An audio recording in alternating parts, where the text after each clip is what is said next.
जय Hind all my dear students. मैं आशा करता हूँ आप खुश होंगे और कुछ सीख रहे होंगे। मैं आपके सामने फिर हाजिर हूँ और मैं आशा करता हूँ आपको मंडे टू सैटरडे हर जो टॉपिक है, जो भी रिलेटेड, जैसे geography, history, polity and other जो भी टॉपिक्स चल रहा है करंट अफेयर का, वो आपको मिल रहा होगा।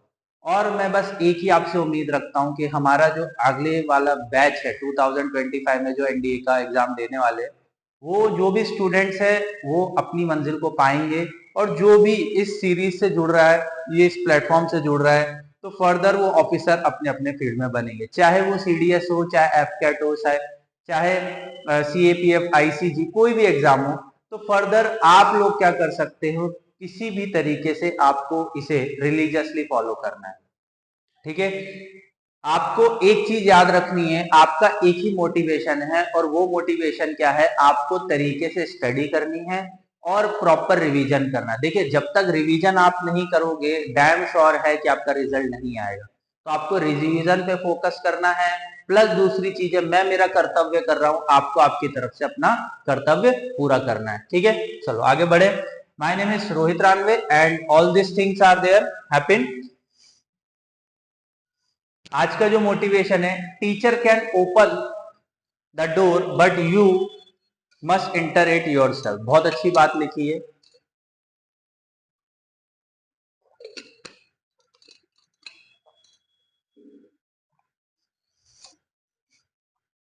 एक टीचर का, एक मेंटोर का रोल क्या होता है आपकी लाइफ में, समझिए। एक टीचर और एक मेंटोर का रोल उतना ही होता है कि एक दरवाजा है, आपके कोई भी एग्जाम का एक दरवाजा है, वो आपके लिए खोल दे। तो वो काम मैं कर रहा हूं, चाहे आप सीडीएस, एनडीए, एफकैट, आईसीजी, कोई भी एग्जाम दे रहे हो आप, आपके लिए दरवाजा मैं खोल रहा हूं। बट वो दरवाजे में आपको ही जाना है, मैं थोड़ी ना जाऊंगा। तो आपको बस इसी तरीके से समझना है। कोई भी डाउट हो, कोई भी प्रॉब्लम हो, बेशक आप मुझे मैसेज करें, आप मुझे कमेंट पिन करें, जिससे मैं आपका डाउट सॉल्विंग जरूर करूंगा। बच्चे मुझे मैसेज करते, कॉल करते, तो मुझे ये फील होता है कि बच्चे सीरियस है अपनी लाइफ को लेके। और जो भी बच्चे यहाँ तैयारी कर रहे हैं, आई एम डैम श्योर वो सीरियसली ही कर रहे होंगे, क्योंकि टाइम पास लाइफ में सिर्फ टाइम पास ही हो जाता है। आप अगर टाइम को पास करोगे तो डेफिनेटली कोई ऐसा स्टूडेंट होगा, वो टाइम को यूज कर रहा होगा और उसका सिलेक्शन हो जाएगा। तो teacher always be open the door but you can itself enter the door. ठीक है, तो आई होप सो आपको चीजें क्लियर हो गई होगी। It's my detail and it's my WhatsApp number, you can message me, you can message me on this number, easily connect with us। ठीक है, तो इजीली आप इससे कनेक्ट कर सकते हो, व्हाट्सएप पिन कर सकते हो। कोई भी डाउट हो, कोई भी फर्दर डाउट हो, आपको क्या करना है, बस जुड़ना है, और कोई भी डाउट हो मैं उसका समाधान जरूर दूंगा। It's my Telegram group. ठीक है, इट्स माय टेलीग्राम ग्रुप, आपको इस टेलीग्राम ग्रुप से जुड़ना है। और ये जो हमारा फाउंडेशन बैच चल रहा है, जिसमें हम लोग doubt solving session, NDA special focus study कर रहे हैं, और पर्सनल मेंटरशिप वगैरह आपको प्रोवाइड करी जा रही है, और एनसीईआरटी पे ज्यादा से ज्यादा फोकस करा जा रहा है। एनसीईआरटी हमारी ज्योग्राफी और बायोलॉजी की अभी चल रही है, बाद में पॉलिटी चलेगी, फिर हिस्ट्री चलेगी। ठीक है, तो आप बस जुड़े रहिए। चलो आज फर्स्ट करंट अफेयर देखते हैं। High risk of cervical cancer among Indian women. देखिए, सर्विकल कैंसर होता क्या है, ये जनरली आपको बता दूं, वजाइना के अंदर होता है। एक मतलब हम बोल सकते हैं वजाइनल पार्ट के अंदर होता है, जिसकी वजह से डेथ तक भी हो जाती है। तो हम पढ़ते हैं, एक एक्ट्रेस थी पूनम पांडे करके, उसकी डेथ हो गई है, इस वजह से ये न्यूज में। Cervical cancer is second most common cancer affecting women in India. बिल्कुल, each year every 1,20,000 women are diagnosed with the cervical cancer. और 75,000 तो महिलाएं हर साल डेथ की कगार पे होती है और डेथ हो जाती है। Cervical cancer rank as the second most frequently cancer among the women in India. तो सबसे पहला क्या होगा, ये सेकंड है, तो फर्स्ट है ब्रेस्ट। ब्रेस्ट कैंसर बहुत ज्यादा इंडिया में होता है। Cause of cervical cancer. Cervical cancer often caused by human polymerase HPV infection. HPV is a sexually transmitted infection and persists in the body for a year. It can causes change in the cervical cells. They might lead to cancer. Women with compromised immune system, such those with HIV, and high risk of the cervical cancer. Unprotected sex, unhygienic sex अगर perform कर रहे हैं तो chances है, देखिए कोई एक कारण नहीं होता है कोई बीमारी का, एक कारण नहीं बोल सकते कि अनप्रोटेक्टेड सेक्स की वजह से ही आपको HIV हो रहा है या सर्विकल कैंसर हो रहा है, और भी कई सारे कारण होते हैं, तो हो सकता है। ठीक है। Need for a cervical cancer vaccine. India has a 500 million women age 15 and above who are risk of the cervical cancer. Vaccination against HPV can help prevent cervical cancer. The National Technical Advisory Group Immunize NTAGI recommend HPV vaccine of girls aged to 9 to 14 year. Universal Immunization Program 2021. याद रखना है, government काम कर रहा है कि 9 साल से लेके 14 साल तक की बच्चियों को हम क्या दे सके, यूनिवर्सल इम्यूनाइजेशन प्रोग्राम के थ्रू वैक्सीन प्रोवाइड करा सके। ठीक है। Government move to step HPV vaccine, budget में भी इसको डाला गया था, और 9 से 14 साल की बच्चियों को क्या मिलेगा, उनको एक वैक्सीन दी जाएगी जिसकी वजह से वो उनको हेल्प मिलेगा। ठीक है। देख लीजिए किस तरीके से होता है।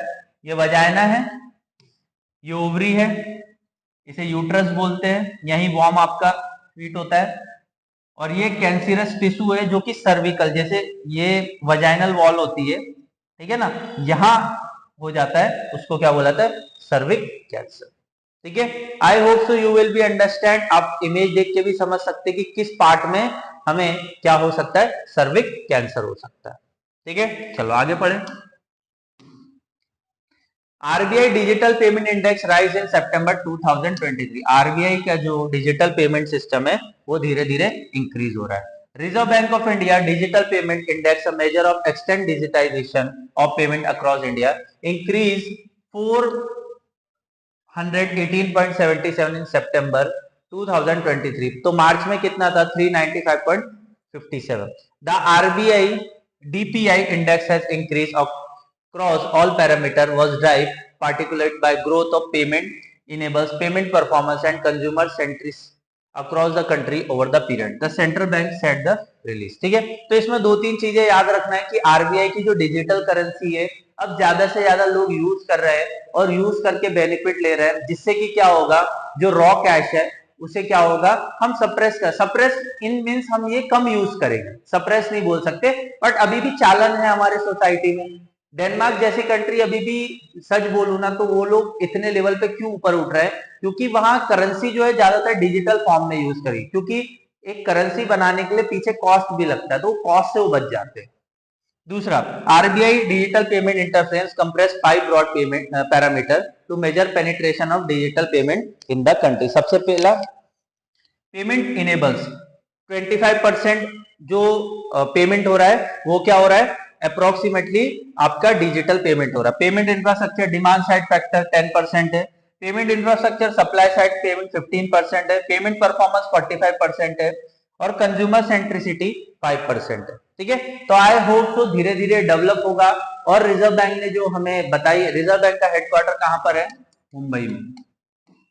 कभी विजिट करना, आप गेट ऑफ इंडिया की तरफ जाएंगे तो रास्ते में आता है, सीएसटी टर्मिनल से उतर के आप जाएंगे तो आप वॉकिंग डिस्टेंस पे जाएंगे तो दलाल स्ट्रीट भी दिखेगा, एशियाटिक सोसाइटी भी दिखेगा, क्योंकि ये मेरा पर्सनल एक्सपीरियंस है इसलिए बता रहा हूं। ठीक है। चलो next, Karnataka government launch digital detox initiative. Karnataka ने क्या लॉन्च किया है, digital detox initiative. The Karnataka government recently announced a new digital detoxing initiative. It collaborated with the All India Game Developer Forum.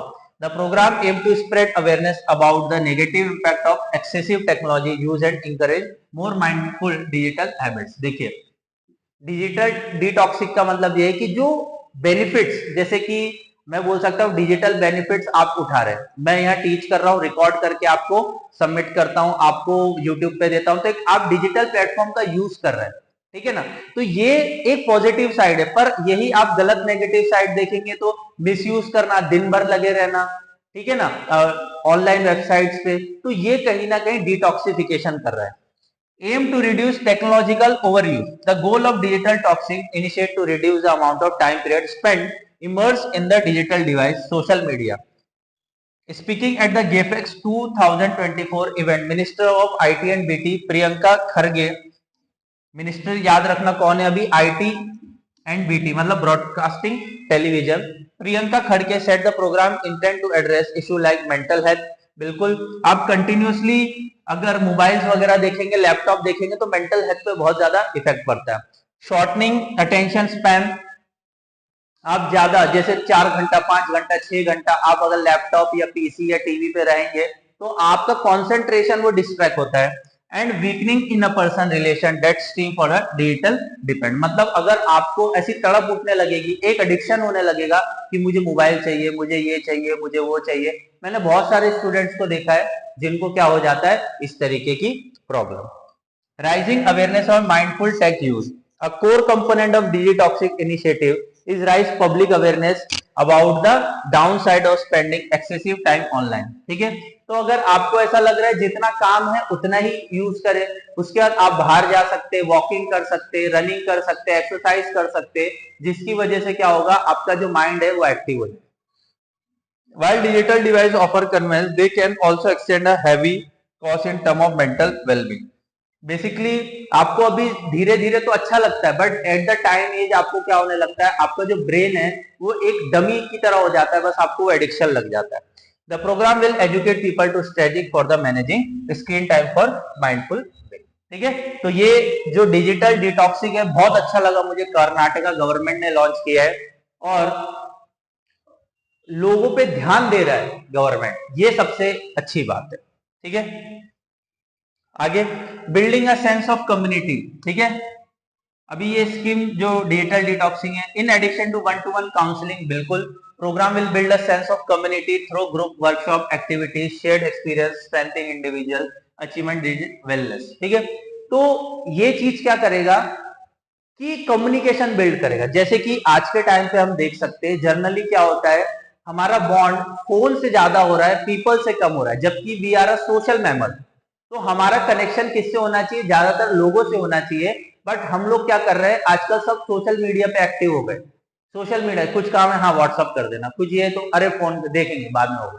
तो पर्सनल मीट वो generally आपसे छूट रहा है, और पर्सनल मीट होना बहुत अनिवार्य है, जिसकी वजह से आपको एक्सपीरियंस, आपको मोटिवेशन और कई तरीके की नॉलेज आप गेन कर सकते हो। ठीक है, next addressing mental health concern, mental health concern भी है, जिसकी वजह से national institute of mental health and neuro science under the detoxing specifically target this programme. तो मेंटल हेल्थ को ज्यादा इश्यू ना, देखिए आप स्टडी कर रहे हैं डिजिटल प्लेटफॉर्म में, उसके बेनिफिट है बट लिमिटेड है। कैसे, अगर आप ज्यादा एक्सिस पे जाएंगे, ज्यादा आप 10-10 12-12 घंटा देखेंगे तो आपके जो न्यूरॉन्स होते हैं वो डिटॉक्सिक होने लगते हैं, और उसकी वजह से क्या होगा, आपका जो ब्रेन है, सब ब्रेन है, हिडन ब्रेन है, वो एक्टिव होना बंद हो जाता है। Next, engaging student and educator. Last year the Karnataka government collaborate Meta, Meta Facebook का ब्रांड है, promote online safety and responsible social media student and the teacher. देखिए क्या होता है, सोशल मीडिया का फेक वेबसाइट होता है, लड़का लड़की बन के किस तरीके की चैटिंग्स वगैरह करता है, और ये सब चीजें भी कहीं ना कहीं हमारे माइंड को एक प्लेजर तो देती है तुरंत के लिए, बट हमारे लिए हार्मफुल क्रिएट होती है। तो सोशल मीडिया पे भी हमें कैसे अवेयरनेस रखना है उस पर भी कंसर्न किया जा रहा है। ठीक है, आई होप सो आपको चीजें क्लियर हुई होगी। India launches UPI payment system globally at Eiffel tower. ठीक है, तो national payment corporation of India unified payment interface was formally launch at Eiffel tower in Paris. Eiffel या आईफिल बोल लो, tower in Paris. This make a important step toward the UPI globally, मतलब अभी जो हमारे सब कॉन्टिनेंट एरिया में था, जैसे सऊदी अरेबिया ने भी हमारा यूपीआई एक्सेप्ट किया हुआ है, तो हम धीरे धीरे अब यूरोपियन नेशन पे भी बढ़ रहे हैं, और इंडिया ने लॉन्च किया UPI payment system Eiffel tower के। The launch consider the Indian republic day celebration in Paris. तो इस बार के जो हमारे चीफ गेस्ट थे वो कौन थे, मैक्रोन, एमरॉन मैक्रोन, हाँ Macron and prime minister Narendra Modi. ठीक है, इनका नाम क्या है, प्रेसिडेंट है इमैनुअल मैक्रोन, याद रखना है फ्रांस के जो प्रेसिडेंट है वो कौन है, इमैनुअल मैक्रोन। ठीक है, दूसरी चीज यूपीआई हमने कब लॉन्च किया था, 2016 में। Multiple bank account of single use, NPCI national payment corporation of India, question पूछ चुका है तो आपको याद रखना है, इंटरनेशनल पेमेंट है और जिसकी वजह से क्या हो सकता है, ज्यादा से ज्यादा कोलैबोरेशन कर सकते हैं हम पेमेंट के लिए अदर कंट्रीज से भी। ठीक है, और ये डिजिटल पेमेंट कहीं ना कहीं हम क्या कर रहे हैं, अवेयरनेस और डिजिटल सभ्य की तरफ बढ़ रहा है, इससे एक कोऑर्डिनेशन भी बढ़ रहा है दूसरी कंट्रीज के साथ, और हम ये भी बोल सकते हैं अच्छे कोलैबोरेटर ट्राइब्स बन रहे हैं, जैसे कि इंडिया और फ्रांस के बीच में। ठीक है, आगे बढ़े। इंडियन एयरफोर्स वायु शक्ति 24 2024 की बात हो रही है, राजस्थान में हुआ है। Indian Air Force conduct a major exercise called Vayu Shakti, याद रखना वायु शक्ति कहां हुआ, राजस्थान में। Exercise will showcase the offence and defence capability of the IFA during day and night operation.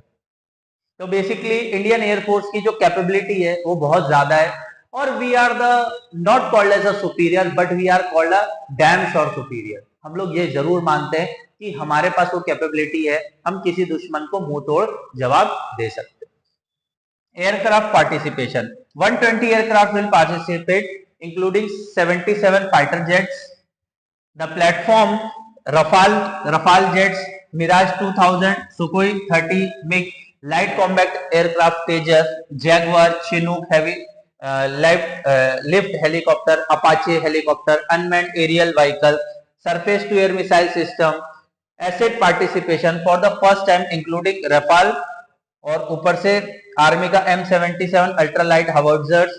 ठीक है, तो ये सब चीजें हमने क्या की है, 120 से ज्यादा हमने क्या किया, पार्टिसिपेशन करे और शोकेस भी करे कि दुनिया को हम बता सके। ये सब चीजें न्यूज में क्यों आती, क्योंकि बता सके हमारे पास ये कैपेबिलिटी है।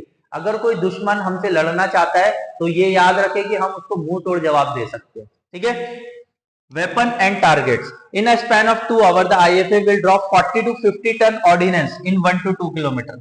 समझ लो 40 से 50 टन का गोला बारूद यूज किया गया 1 से 2 किलोमीटर के रेडियस में। एनिमिनेशन डम, brigades and command post, a variety of missile, precise guided bombs, rocket and also use the capability. ठीक है, तो हमने कैपेबिलिटी दिखाई अपनी, 40 से 50 टन का असला बारूद हमने यूज किया, जिसकी वजह से क्या हुआ, एक्सपीरियंस दिखा। चलो अब कुछ एक्सरसाइज है। ठीक है, जैसे कि गगन शक्ति देखते चले। गगन शक्ति इंडियन एयरफोर्स करती है। ठीक है, ये इंटरनल है। वायु शक्ति ये भी इंटरनल है।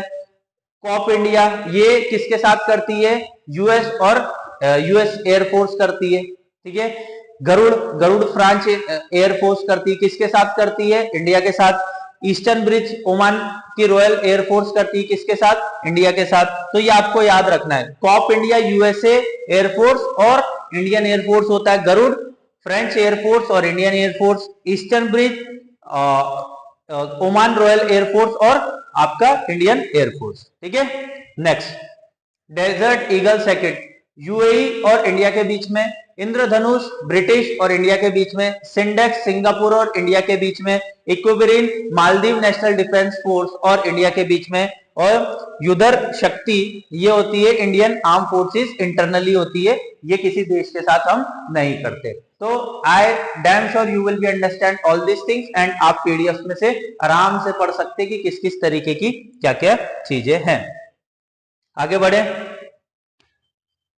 स्पेरोथिका varshaabhu, a new boring frog species discovered in the Karnataka. तो थोड़ा सा नाम अटपटा है पर एक स्पीसीज है। देखिए यूपीएससी जर्नली ऐसे क्वेश्चन पूछता है, इस वजह से मुझे लाना पड़ता है, क्या करूं मैं।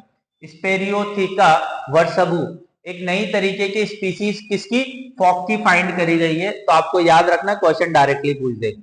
Research from the various national international organisation had discover burrowing frog in Bengaluru. कहा, बेंगलुरु में।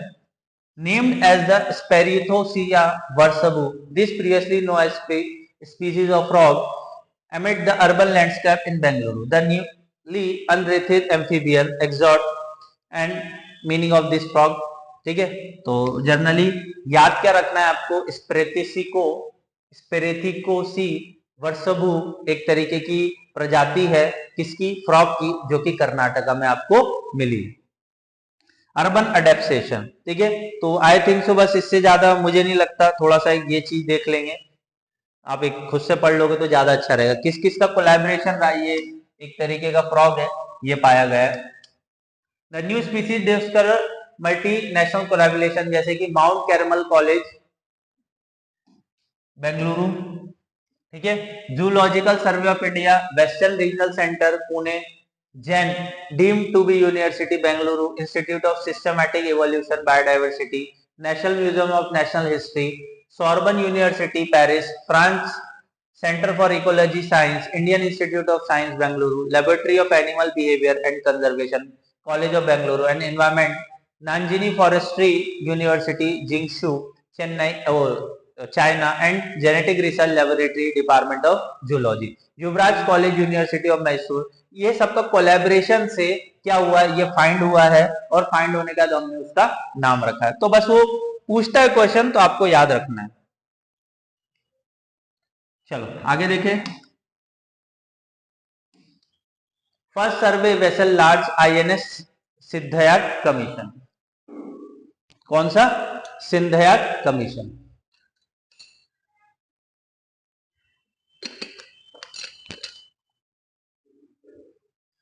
Indian navy commission its latest survey vessel, survey मतलब गश्त करने वाला, सर्विलियंस रखता है जो, आईएनएस संध्यक, याद रखना, Indian naval ship Sandhayak at the naval dockyard Visakhapatnam. कहां से किया है? विशाखापट्टनम से। तो पूछ सकता है। और डिफेंस मिनिस्टर कौन है अभी?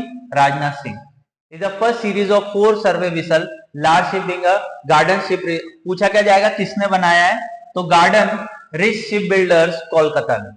क्वेश्चन इस 3 तरीके से पूछेगा। आईएनएस संध्या कहाँ मतलब लॉन्च किया है? तो विशाखापट्टनम नेवल डॉकयार्ड में। दूसरा, आपसे ये कभी नहीं पूछा जाएगा मिनिस्टर कौन है, क्योंकि ये चेंज होते रहते हैं। प्लस दूसरी चीज, ये सर्वे वेसल है, ये भी याद रखना है आपको।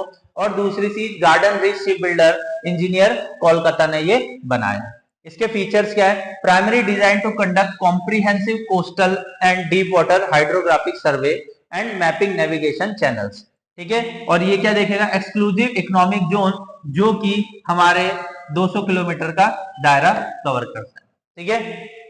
Extend continental shelf of India, 110 metre long and 3400 tonne displacement vessel equipped with the state of art hydrographic equipments, echo sounds, जो सोनार वगैरह आपने पढ़ा होगा साइंस 10th में, वही है।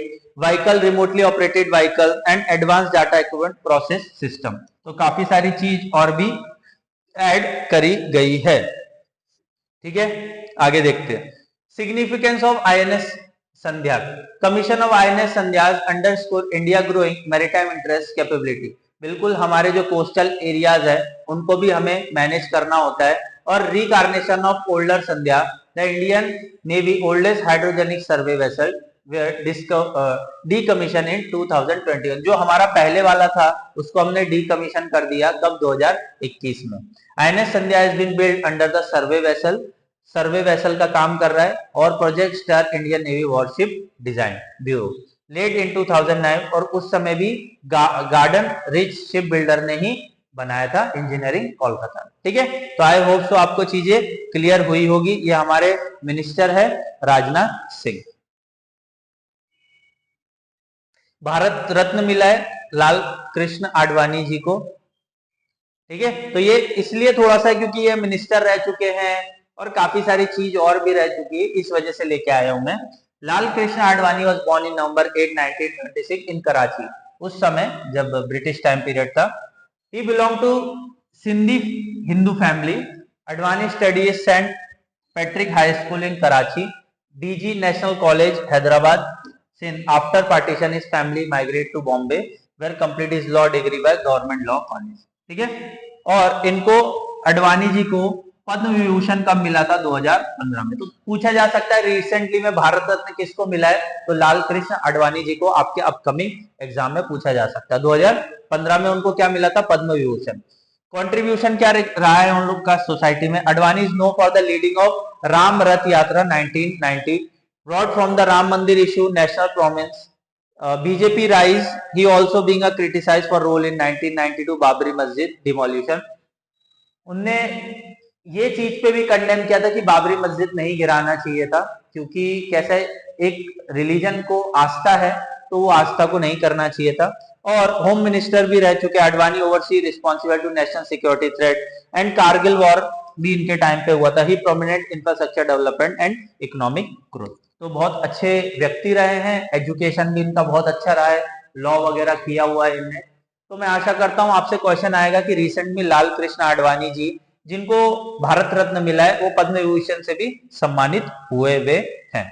चलो आगे देखिए, इंपॉर्टेंट है, justice Ritu Bahri, first female chief justice in Uttarakhand. ठीक है, याद रखना है, उत्तराखंड की सबसे पहली चीफ जस्टिस बनी, किसकी? हाई कोर्ट की है, जाहिर सी बात है, रितु बेहरी। क्वेश्चन पूछ सकता है, मैं फिर बोल रहा हूं, Ritu Bahri first female chief justice है, कहां की? उत्तराखंड हाई कोर्ट की। So the first chief justice of the Uttarakhand high court, governor lieutenant general Gurmeet Singh, retired at the Raj Bhavan, the post hand with vacant in the retirement of justice Vipin Sanjay. हाँ, high court, देखो जो high court का chief justice होता है उसको नियुक्त कौन करता है? गवर्नर। ठीक है, आर्टिकल 214 के अंदर आता है ये, किसके अंदर आता है? आर्टिकल 214 के अंदर आता है, आर्टिकल 214 के अंदर आता है हाई कोर्ट। ठीक है, दूसरी चीज, हाई कोर्ट के जज बनने के लिए आपको क्या करना पड़ेगा? या तो 10 साल तक एडवोकेट रहना पड़ेगा, या तो 5 साल तक आप जज रह चुके हो, तो आपकी ये क्वालिफिकेशन होनी चाहिए। ठीक है, दूसरी चीज है, इनको हटा कौन सकता है? इस्तीफा कहां देंगे ये? तो प्रेसिडेंट को। ठीक है, शपथ कौन दिलाएगा? गवर्नर, बता दिया मैंने। ठीक है, तो ये सब चीजें आपसे पूछी जाएगी। Justice Bahri was serving as a जज in Punjab Haryana high court, appointed a chief justice of Uttarakhand. She is the first women hold the position of chief justice in the state. ठीक है, इनका जन्म कहां हुआ था? जालंधर, पंजाब में हुआ था। She belong the family of remote lawyer, इनके जो पेरेंट्स है वो भी एडवोकेट लॉयर रहे हैं। और she also appointed assistant advocate general in Haryana in March 1992। Subsequently, she was appointed Deputy Advisor General of Haryana in August 1999 and Senior Advocate General in Haryana December 2009। तो I hope so आपको चीजें clear हुई होगी, यहां से question इस तरीके से पूछा जाएगा। ये फोटो देख सकते हैं आप, ये रही फीमेल चीफ जस्टिस, कौन? रितु बेहरी। ठीक है, नेक्स्ट, अब श्रीलंका के बारे में जान लेते हैं। देखो क्वेश्चन कैसे पूछेगा, श्रीलंका का जो सेलिब्रेशन हुआ अभी रिसेंट में ही है, 76 इंडिपेंडेंस। तो इनको आजादी कब मिली थी? 1948 में, इंडिया आजाद होने के बाद। सिग्निफिकेंस क्यों रहा है? क्योंकि इंदिरा गांधी जी, राजीव गांधी जी ने अच्छा कोलैबोरेशन रखा हुआ था, और 1947 में सोलिबली कॉन्स्टिट्यूशन बनाया सिलोन्स का। पहले श्रीलंका को बोला जाता था सेलोन्स। ठीक है, और ये कॉमनवेल्थ का भी पार्ट है। डॉन स्टेफन सेना Nykaa become the first prime minister, याद रखना है। ठीक है, अब उनके प्राइम मिनिस्टर याद रखना इतना इंपॉर्टेंट नहीं है, बट पूछा जा सकता है। British retain military based on the trade type. The most notable is a Solihull Commission that was formed in 1944 for British government to create constitution in the Ceylon। ठीक है, तो उस समय सोलिहुल कमीशन बनाया गया था, जैसे कि हमारे यहाँ बनाया गया था कॉन्स्टिट्यूशन असेंबली, तो उसी तरीके से वहां भी बनाया गया था श्रीलंका में। तो आपको 2-3 चीजें याद रखनी है। 1948 में ये देश आजाद हुआ था, और ये 76 इंडिपेंडेंस डे सेलिब्रेट कर रहा है। और श्रीलंका का पहले का जो नाम था उस क्या था? सैलोन। ठीक है, I hope so it will be understand all this thing, और ये कॉमनवेल्थ का भी पार्ट है। चलो, पेटा। पेटा एक ऐसी ऑर्गेनाइजेशन है जो कि एनिमल्स पे जो क्रूअल्टी होती है, हमको उनको मारते हैं, काटते हैं इस तरीके की, या उनको रास्ते पे छोड़ देते हैं, या डेथ हो जाती है, तो उसी के ऊपर काम करते हैं। तो बफेलो और बुलबुल फाइट इन असम, तो उसको कंडेम करते हुए, buffalo fighting has been a part of Magh Bihu celebration. कौन सा celebration? Magh Bihu celebration in Assam. The fight are held in various parts of state during harvest festival. Village of Attaguri, Nagaon district, most prominent venue. The fighter organized by local Attaguri Buffalo Fight Committee and draw large crowd. Participation pit two buffalo against each other. They lock horn with the one buffalo flees declare the one as the winner. देखिए, दो animal को कोई drunk करा के या अफीम खिला के या कोई नशे के पदार्थ खिला के उनको लड़ाना, और कहीं ना कहीं एनिमल क्रूरटी का ही साइन दिखाया जा रहा है। अगर ऐसा ह्यूमंस के साथ किया जाए तो कैसा रहेगा। तो पेटा एक ऑर्गेनाइजेशन है जो कि इसके ऊपर कंडेम करता है। और जैसे हमारे महाराष्ट्र में भी बैल घोड़ा वगैरह हो गया, जलीकट्टू हो गया कर्नाटका में, इनके ऊपर में भी कई सारे कार्रवाई करी गई। क्यों एनिमल पे अत्याचार करना है, मुझे समझ नहीं आता है। अपने मजे के लिए आप क्या कर रहे हो, एनिमल पे अत्याचार कर रहे हो। Ban supreme court ruling in 2014। तो animal welfare board of India also disturb and चीज को बोला गया है कि जैसे देख लिए जलीकट्टू, ठीक है, जलीकट्टू पे भी बैन लगाने के लिए बोला है, और ये सब चीजें पर तो भी इलीगल चल रही है। And the Hajo temple authority also challenge the ban in the court, ठीक है। तो आई होप तो जैसे कामाख्या देवी मंदिर पे मतलब बकरे वगैरह मुर्गे वगैरह कटते हैं, तो वो भी कहीं ना कहीं एनिमल क्रूरटी है, और ये दिखाता है कि हमारे समाज में अमान्य तरीके से जानवरों को यूज किया जाता है। तो I sure that you will understand all this thing. जो भी हमारे करंट अफेयर थे आपको क्लियर हुए होंगे, और मैं आशा करता हूं आपने बहुत अच्छे से समझने की कोशिश करी होगी। मैं 2 से 3 दिन का एक ही बार लेके आ रहा हूँ, एक लेंथी वीडियो बनता है, पर मजा आ जाता है कि ठीक है आपको एक ही कंपाइल में चीजें मिल जा रही है, ठीक है। दूसरी चीज आपको क्या करना है, लाइक और शेयर करना, और ज्यादा से ज्यादा हमारी फैमिली को आगे बढ़ाना, ठीक है। Thank you all.